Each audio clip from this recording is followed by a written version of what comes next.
Hi guys, and welcome back to my channel. My name is Osil and today we're going to do an empties. I have a bag full of stuff. I'm just going to pick out the things I really feel like is important to talk about. So this has accumulated throughout the winter months.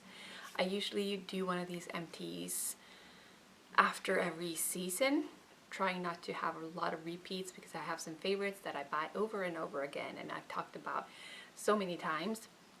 So I'm not going to spend the time talking about those. I'm going to talk about quite a few dislikes this time, some declutters and things like that. So I'm just going to dive right in.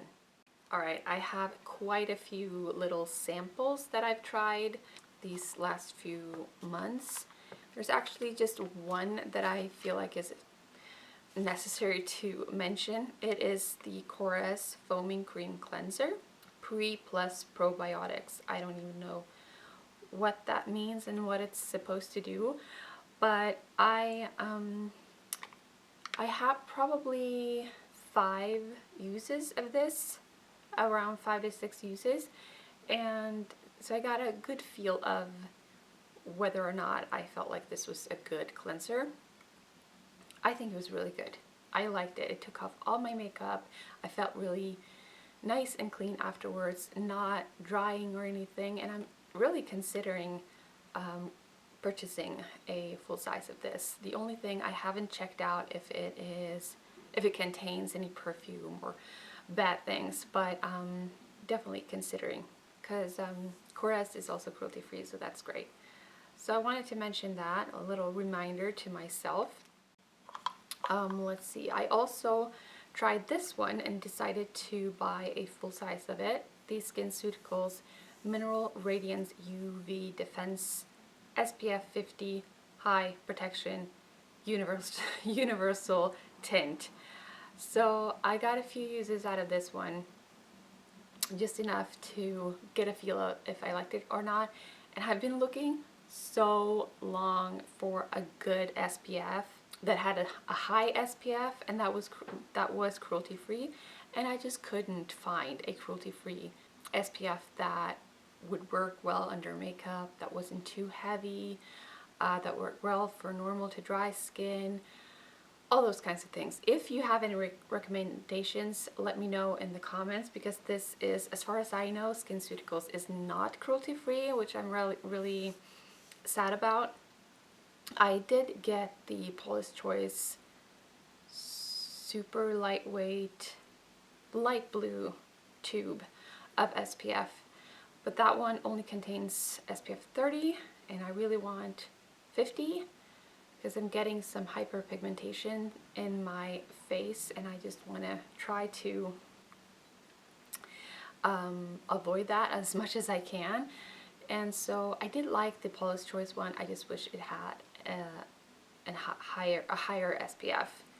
So yeah, that's that. I also want to mention another Paula's Choice product that I decided to buy a full size of after trying this one. I tried this blue one and the red one as well, and even though it was a very close tie, I decided to go ahead and buy a full size of this Optimal Results Hydrating Cleanser. So this is for normal to dry skin. I really like it and I'm so glad I bought it. It is, Paula's Choice is a little bit more on the expensive side, but I do really feel it's worth it and it's cruelty free. Just wanted to mention a nail polish. I can't really get more out of this. It's about down to here now. It's from Depend and I don't even know the color. I think the color is 184, but it's just this beautiful light lavender color. I wish I could find an exact dupe for this shade because this is one of my favorite nail polishes, and now that it's gone I'm really missing it. So if you have a cruelty-free nail polish dupe for this, let me know. I've also tried a bunch of cruelty-free deodorants. None of these were working for me. With these two, the Neal's Yard Remedies Peppermint and Lime deodorant and the Korres Equisetum 24-hour deodorant protection. None of them worked, like, at all. Not even a little bit. And I've had this before, and I just couldn't remember if I liked it or not. But yeah, well, still, you didn't like this one. Reminder to myself. So I'm not going to repurchase those. And I also got this Eco Clock Peppermint deodorant, which was also handmade in Norway and 100% vegan. And I love the packaging that you could just push this up. It completely dried up after about 3 weeks, I would say, and you can't really use it at all anymore. So a bunch of product is left. It wasn't too bad.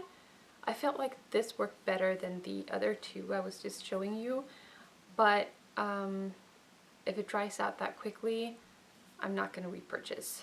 So that's a bummer.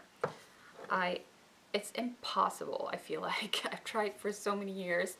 Impossible to find cruelty-free deodorants that actually works, and that is also aluminum free. I had a favorite for years from Desert Essence. I think it's discontinued. I can't find it anymore. So I'm still on the hunt for a good cruelty-free deodorant.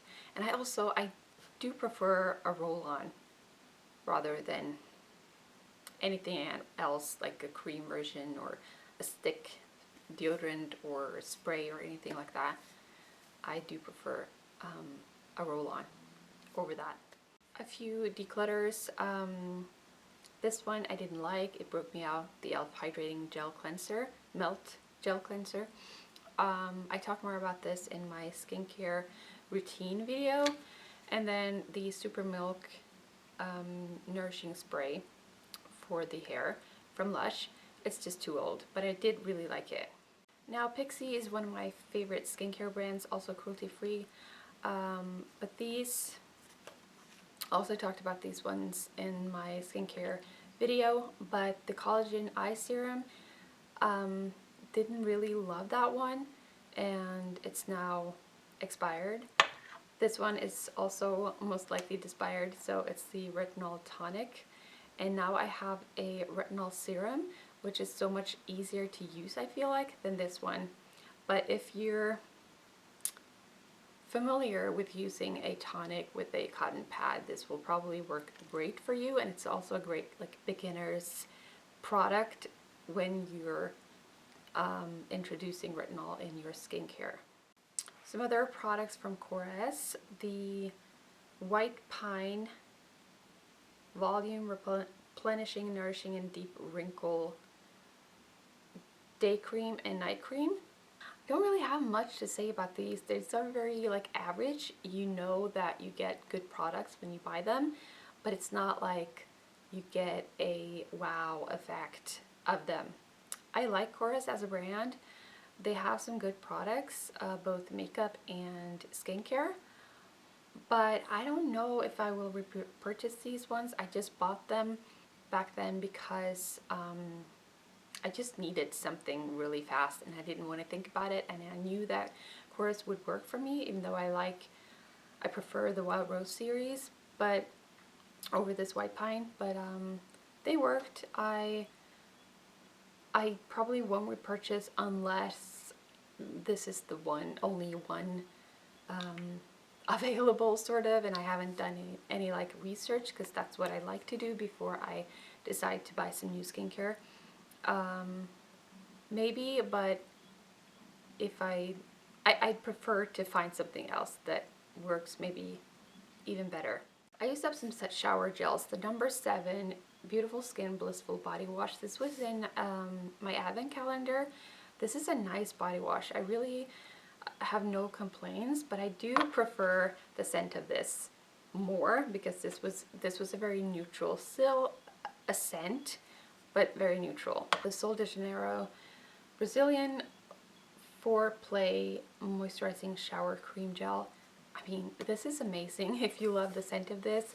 I have so many products from Sol de Janeiro now, and I love the brand, and I'm so sad to see that they are, I think they were bought up by L'Occitane, I think. And so that means that they are cruelty free, but their parent company is not cruelty free. So usually for me, that's kind of a rule not to buy from them anymore, which I'm so sad about that. I see a lot of the Tree Hut products are supposed to be dupes for this series from Sol de Janeiro. So have any of you tried the Tree Hut products? If so, are they a dupe? Are they good? Would you recommend them? Which ones should I buy? Because they are cruelty free from what I know. So I'm probably gonna switch over to that brand, and hopefully that'll work too. I think I'm gonna leave the rest of my products to the trash. They're not really worth talking about other than these two. The Lanza KB2 or Keratin Bond 2 Hair and Body Cleanser. This is amazing. This saved me, really. I will talk about my hair journey in a future video coming very soon. I was supposed to do a hair routine video way earlier. I got an allergic reaction and it took me back. But I am still planning to do one of those, but I just have to get on top of it, get to know a few products before I talk about them first, and I'll do one of those videos. But for now, yes, I will recommend these Lanza products. They're amazing, and I do think that they're cruelty free. Yes, I do think so. And then lastly, the Deodoc. Love this brand. Intimate Cleansing Oil, fragrance free, extra gentle and moisturizing, developed with gynecologists. So this is a Swedish brand. I love it. It's like my go-to for any sort of intimate care. Either it's, you know, shaving or washing or aftershave. Like, they have so many great products, and they even have a bubble bath now that I have, and you know, I love that one. They're very just gentle to the skin, and if you are allergic to perfume, these are great. Yeah, I highly recommend, especially the oil version. So yeah, that is it. That's all I wanted to talk about today. Hope you got some good advice on some products you might have been eyeing for a while or wasn't too sure about. That's really what these videos are for, I feel like. And so yeah, thank you so much for watching, and I hope you have a great day. Bye!